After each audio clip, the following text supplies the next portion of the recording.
Hello friends, welcome to our channel. আমাদের চ্যানেলে কিন্তু তোমাদের সবাইকে স্বাগত। তোমাদের জন্য কিন্তু আরেকটি নতুন কিন্তু পর্ব নিয়ে চলে এসেছি। অবশ্যই কিন্তু প্রথম থেকে লাস্ট অব্দি দেখো। তো অবশ্যই আজকে কিন্তু পার্ট নম্বর 4, এর আগে কিন্তু 3টে পার্ট টোটাল হয়ে গেছে। তো আমরা কিন্তু মূলত আলোচনা করতে চলেছি ডাব্লিউবিপি ও কেপি সম্পর্কে। তোমাদের যে জিকে কীরকম রিলেটেড আসতে পারে সেই রিলেটেড। তো অবশ্যই যা যা চ্যানেল নতুন চ্যানেলটি সাবস্ক্রাইব করে নেবে। তো চলো প্রথম কোশ্চেনে আমরা চলে এসেছি। প্রথম কোশ্চেন দেখো, ভারতীয় সংবিধানের কত নম্বর ধারা অনুযায়ী পার্লামেন্টে জাতীয় স্বার্থে রাজ্য তালিকাভুক্ত বিষয়ে আইন প্রণয়ন করতে পারে? 249, 248, 247, 245। তো দেখো, ভারতীয় সংবিধানের 249 নম্বর ধারায় ধারা অনুযায়ী পার্লামেন্টে জাতীয় স্বার্থে রাজ্যে তালিকাভুক্ত বিষয়ে আইন প্রণয়ন কিন্তু করতে পারে। নেক্সট কোয়েশ্চেন দেখো, অনুশীলনী সমিতি প্রতিষ্ঠিত হয় কবে? 1931, 1902, 1904 নাকি 1905? তো অনুশীলনী সমিতি প্রতিষ্ঠিত হয় কবে? তো অবশ্যই কিন্তু 1902 সালে। অপশান বি কিন্তু এটি সঠিক উত্তর হয়ে যাবে। কুহু ও কেকা কাব্যগ্রন্থটি রচয়িতাকে? সত্যেন্দ্রনাথ দত্ত, কাজী নজরুল ইসলাম, বুদ্ধদেব বসু নাকি অমিয় চক্রবর্তী? তো দেখো, কুহু ও কেকা কাব্যগ্রন্থটি রচয়িতাকে। তো এটি কিন্তু সঠিক উত্তর কি? সত্যেন্দ্রনাথ দত্ত। অপশান এই কিন্তু এটি সঠিক উত্তর হয়ে যাবে। নেক্সট কোশ্চেন দেখো, কোনো পরিবাহীতে প্রবাহের অভিমুখে উল্টে দিলে উৎপন্ন তাপের মান কমে যায়, অপরিবর্তিত থাকে, বেড়ে যায় নাকি শূন্য হয়? তো দেখো, কোনো পরিবাহীতে প্রবাহের অভিমুখে উল্টে দিলে উৎপন্ন তাপের মান কিন্তু অপরিবর্তিত থাকে। অপশান বি কিন্তু এটি সঠিক উত্তর হবে।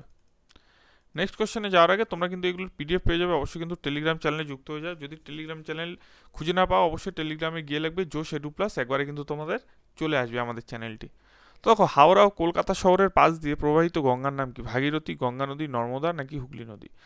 তো তোমরা কম বেশি অনেকে জানো যে হাওড়া ও কলকাতা শহরের পাশ দিয়ে যেটি গেছে সেই গঙ্গার নাম কিন্তু হুগলি নদী বলা হয়। অপশন ডি কিন্তু এটি সঠিক উত্তর হবে। পশ্চিমবঙ্গের পঞ্চায়েত আইন প্রণীত হয় 1947 সালে, 1977, 1973 নাই কোনোটি না। তো পশ্চিমবঙ্গে যে পঞ্চায়েত আইন এটি কিন্তু প্রণীত হয় 1973 সালে। অপশান সি কিন্তু এটি সঠিক উত্তর হয়ে যাবে। এবং তোমরা জানো যে পঞ্চায়েতি যে সভাপতি বা পঞ্চায়েত সমিতি এগুলো কিন্তু তখন গঠিত হয়। তো দেখো, রাষ্ট্রপতি অপসারণের পদ্ধতি উল্লেখিত রয়েছে 61 নম্বর ধারায়, 53 নম্বর ধারায়, 57 নম্বর ধারায় নাকি 77 নম্বর ধারায়? তো রাষ্ট্রপতি অপসারণের পদ্ধতি, অর্থাৎ এই কথাটি না বলে, অপসারণ না বলে কিন্তু রাষ্ট্রপতি ইমপিচমেন্ট, ঠিক আছে, ইমপিচমেন্ট কথাটাও কিন্তু দিতে পারে। তো ইমপিচমেন্ট করার পদ্ধতি উল্লেখ রয়েছে কত ধারায়? এটি কিন্তু 61 নম্বর ধারায়। অপশান নেই কিন্তু এটি সঠিক উত্তর হয়ে যাবে। তো অবশ্যই কিন্তু টেলিগ্রামে তোমরা জয়েন করো। আর তাছাড়া কিন্তু আমাদের ওয়েবসাইট আছে, ওয়েবসাইটের নিচে লিঙ্ক আছে, সেখানে কিন্তু তোমরা জিআই মক টেস্ট সব কিছু কিন্তু সেখানে পেয়ে যাবে। একটু খুঁজবে ওয়েবসাইটে গিয়ে। আর তোমরা যারা ওয়েবসাইট ডাইরেক্ট গুগলে গিয়ে সার্চ করতে চাও, josh academy.in লাগবে, josh academy.in লাগবে, ওখানে কিন্তু পেয়ে যাবে। আর আমাদের হোয়াটসঅ্যাপ গ্রুপের নিচে ডিসক্রিপশনে সব পেয়ে যাবে তোমরা, সেখানে কিন্তু অবশ্যই জয়েন করে নিও। দেখো, কোশ্চেনে দেখো, পশ্চিমবঙ্গের উচ্চতম স্থান হলো কোনটি? দার্জিলিং, সান্দাকফু, ঘুম। তো এটির মধ্যে সঠিক উত্তর কি? তো দেখো, এই বানানটা যাই হোক ভুল আছে, এটা ইগনোর করবে। তো পশ্চিমবঙ্গের উচ্চতম স্থান হলো কি? তো পশ্চিমবঙ্গের উচ্চতম স্থান কিন্তু অবশ্যই সান্দাকফু। অপশন বি কিন্তু এটি সঠিক উত্তর হবে। নেক্সট কোয়েশ্চেন দেখো, ভারতবর্ষের সর্বাধিক চা উৎপাদনকারী রাজ্য হলো কোনটি? দার্জিলিং, কেরং, আসাম নাকি তামিলনাড়ু? তো আমরা কম বেশি সবাই জানি আসাম চা, ঠিক আছে। আসাম চা কিন্তু খুব বিখ্যাত, এবং সেক্ষেত্রে কিন্তু ভারতের সর্বাধিক কিন্তু উৎপাদনকারী রাজ্যের নাম হলো কিন্তু চা। অবশ্যই কিন্তু চা কিন্তু আসামে সব থেকে বেশি পাওয়া যায়। এবং দেখো, কেরলে কি? কেরলে কিন্তু রবার, প্রচুর পরিমাণে কিন্তু রবার কিন্তু উৎপন্ন হয়, করা হয় কিন্তু কেরলে। নেক্সট দেখো, ভারতের গণপরিষদের প্রথম অধিবেশনে সভাপতি ছিলেন কে? Doctor Rajendra Prasad, Jawaharlal Nehru, K M Munshi নাকি মহাত্মা গান্ধী? তো দেখো, ভারতের গণপরিষদের প্রথম অধিবেশনের যিনি সভাপতি হয়, অর্থাৎ যখন গণপরিষদের মিটিং বসে, ঠিক আছে, আমরা সবাই জানি 1946 সালে কিন্তু ক্যাবিনেট মিশন পরিকল্পনার মাধ্যমে কিন্তু আমাদের ভারতীয় গণপরিষদের যে মিটিং সেটি কিন্তু বসে। এবং সেটি কিন্তু আমাদের কোথায় বসে? নিউ দিল্লিতে কিন্তু বসে, ঠিক আছে। নিউ দিল্লিতে কবে বসে? ছয়ই 6ই ডিসেম্বর 1946 কিন্তু প্রথম কিন্তু বসে। এবং এটি একটা কথা আছে যে অস্থায়ী সভাপতি কিন্তু ছিলেন, মনে রাখবে, গণপরিষদের প্রথম অস্থায়ী সভাপতি কিন্তু ডক্টর সচিদানন্দ সিনহা, এবং স্থায়ী সভাপতি কিন্তু ডক্টর রাজেন্দ্র প্রসাদ, ঠিক আছে। তো চলো নেক্সট কোশ্চেনে যাই। দেখো, চতুর্থ বৌদ্ধ সভা কার উদ্যোগে অনুষ্ঠিত হয়েছিল? আকবর, চন্দ্রগুপ্ত, কনিষ্ক নাকি অশোক? তো চতুর্থ বৌদ্ধ সভা যে আছে কার উদ্যোগে অনুষ্ঠিত হয়েছিল? এটা কিন্তু কনিষ্ক। তোমরা যারা এখনো টেলিগ্রাম চ্যানেলে জয়েন করনি অবশ্যই নিচের ডেসক্রিপশনে আছে, জয়েন করে নেবে। চন্দ্রগুপ্তের মৌর্যের কাছে কে পরাস্ত হয়েছিল? সেলুকাস, আলেকজান্ডার, পুরু নাই কোনোটি নয়। চন্দ্রগুপ্তের মৌর্যের কাছে কে পরাস্ত হয়েছিল?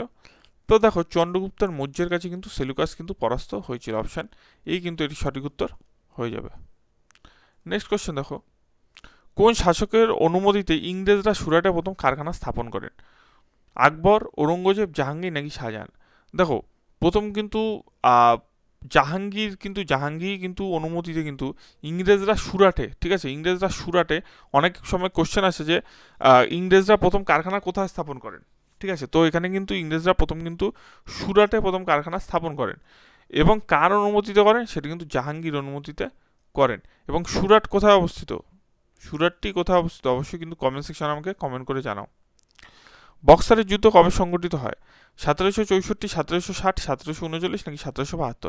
তোমরা সবাই জানো যে বক্সারের যুদ্ধ কিন্তু সংঘটিত হয়েছে 1764 সালে, যেটি বহুবার কিন্তু অনেক পরীক্ষায় কিন্তু এসছে। 1857 খ্রিস্টাব্দে ভারতের প্রথম কোথায় বিশ্ববিদ্যালয় স্থাপন হয়েছিল? মাদ্রাজ, বেনারস, কলকাতা নাকি কোনোটি নয়?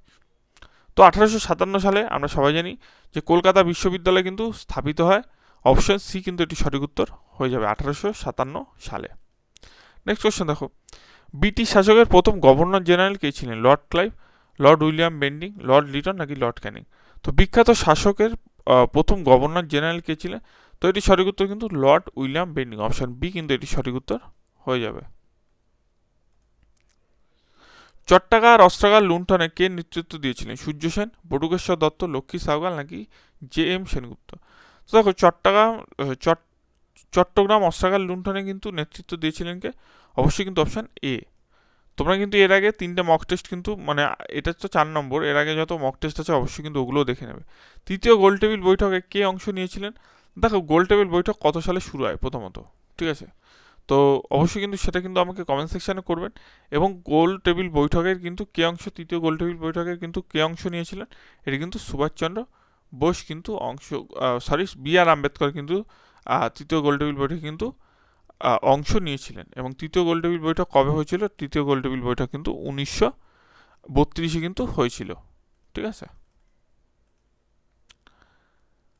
নেক্সট কোশ্চেন দেখো, বেনারস হিন্দু ইউনিভার্সিটি কে স্থাপন করেন? মহাত্মা গান্ধী, সুভাষচন্দ্র বসু, জওহরলাল নেহরু নাকি মদনমোহন মালব্য? এটা কিন্তু মালব্য হবে, ঠিক আছে, এটা কিন্তু বানানটা একটু ভুল আছে, মালব্য।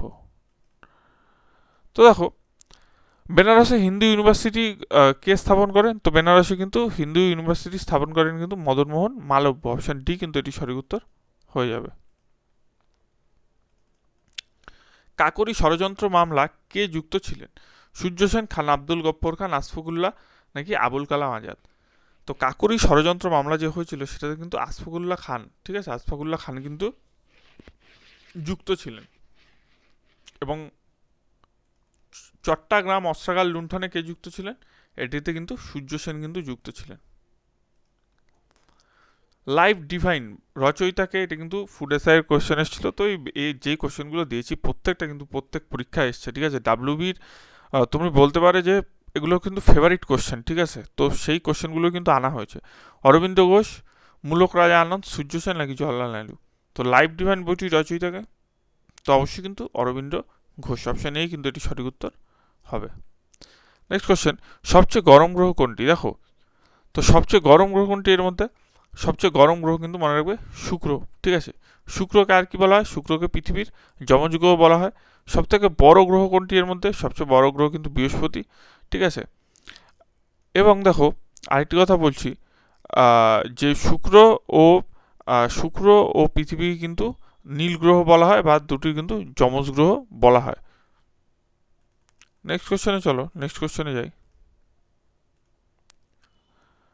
পৃথিবীর সবচেয়ে গভীরতম হ্রদ কোনটি? সুপিরিয়র, বৈকাল, টিটিকাকা নাকি ক্যাম্পিয়ান সাগর? তোমরা একটু চেষ্টা করো এটি কি হবে।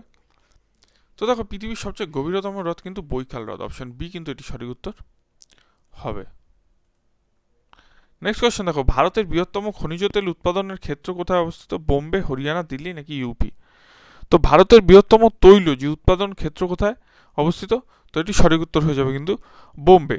দেখো আমি তোমাদের আর আগের দিনও বলেছিলাম যে মোটামুটি আমাদের যে ক্লাসটা হচ্ছে, ঠিক আছে, তোমাদের এই ক্লাস কিন্তু 7 থেকে, আজকে যে 4 নম্বর পার্ট, 7 থেকে 8টি পার্ট কিন্তু টোটাল 25টার মতো কিন্তু কোশ্চেন থাকবে। এরপরে যেগুলোই আসবে সেগুলো কিন্তু মোটামুটি 60টা হয়ে যাওয়ার পর প্রত্যেকটা কোশ্চেন কিন্তু আমরা 30টা করে কিন্তু ক্লাস, কিন্তু 30টা করে কিন্তু কোশ্চেন নিয়ে আসবো, এবং সবকটা কোশ্চেনই কিন্তু তোমাদের পরীক্ষা আসার জন্য খুব ইম্পর্টেন্ট। তো কেমন লাগলো ভিডিওটি জানিও কমেন্ট সেকশনে, ভালো লাগলে কিন্তু চ্যানেলটি সাবস্ক্রাইব